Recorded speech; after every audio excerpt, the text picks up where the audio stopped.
Uhoraho aravuze ngo ukwitsa umutima kwawe agira guheza. Sinzi ikintu kikubabaje hagati mu muryango urimo, huzuyemwo akaboregwe, huzuyemwo ibintu bibabaje. Wumva Imana ikuremesha ngo ngira nkora ikintu gituma ukwitsa umutima kwawe guhera. Kunzi twamaze dusanga ijambo ry'Imana mu kiganiro igihe c'impemburo. Ndabaramukije amahoro ya Kristo. Ijambo dusanga mu gitabo c'uwavugishwa n'Imana Yesaya igice ca 21 umurongo wa mbere gushika ku murongo wa kabiri. Yesaya mu isezerano rya kera, Yesaya igice ca 21 umurongo wa mbere gushika ku wa kabiri. Handitse ngo imburi yo ku bugaragwa buri ku kiyaga, nk'uko agashururu ko mu gihugu c'ubumanuko gasuriranya, niko biza bivuye mu bugaragwa mu gihugu giteye ubwoba. Ivyerekanwe bikomeye ndabihishurirwa, abaryarukanye bariko bararyarukana, abanyazi bariko baranyaga. Yemwe b'Elamu, nimuduge mutere, namwe Bamedi mubate hagati. Ukwitsa umutima kwabo kose ngira nkurangize. Imana ishimwe cyane. Ijambo dusanga ngaha ku murongo wa kabiri, aho uherera uvuga ngo ukwitsa umutima kwabo kose ngira nkurangize. Mukundwa, reka iri jambo ribe rwawe, ijambo rikuremesha. Ngo Uhoraho aravuze ngo ukwitsa umutima kwawe agira guheza.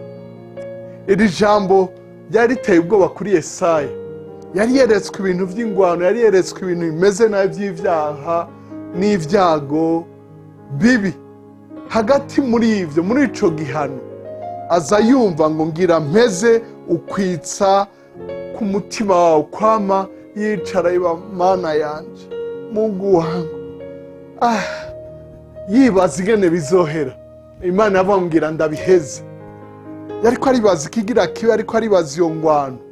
Asanga wanaje usoma ico gisomwa ku gice ku murongo w'9, aravuga ngo none haje umuco w'ingabo zigendera ku mafarasi, bagenda ari babiri babiri. Arongera aravuga ati Babuloni harakomvomvowe n'ibishushanyo bibajwe byose n'ibigirwamana vyaho bihindikiraniye hasi bivunaguritse. Babuloni yari yagiriye n'abantu b'Imana. Babuloni yari yagiriye nabi abayuda, yari yagiriye nabi ubwoko bw'Imana. Yesaya bibonye aribaza ati bagira basubire kandi bigira bibe. Imana iramubwira ati naho vyaguteye ubwoba, naho ubona ibintu biteye ubwoba, ngira mare ukwitsa umutima kw'abantu bawe. Imana ishimwe cyane. Sinzi ikintu kikubabaje hagati mu muryango urimo, huzuyemwo akaboregwe, huzuyemwo ibintu bibabaje. Wumva Imana ikuremesha ngo ngira nkora ikintu gituma ukwitsa umutima kwawe guhera. Icari kikubabaje, igituma urara witsa umutima, wihindukiza mu gitanda usenga wibaza ngo bizohera ryari. Uhoraho afise umugambi, Uhoraho yavuze kandi arashitsa. Si umuntu ngo abeshe, si umwana w'umuntu ngo yivuguruze canke ngo yicuze.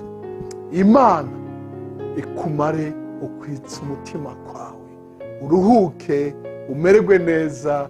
Ahari ukwitsa umutima habe ukwiruhutsa, habe ukuririmba, habe ugushinga intahe ngo ivyo Uhoraho yakoze. Imana iguhezagire, Imana ikugire neza, wewe n'abawe mu vyawe hose. Urakoze kudutega yompi kandi urakoze gusangiza abandi ijambo ry'Imana. Uragahezagire.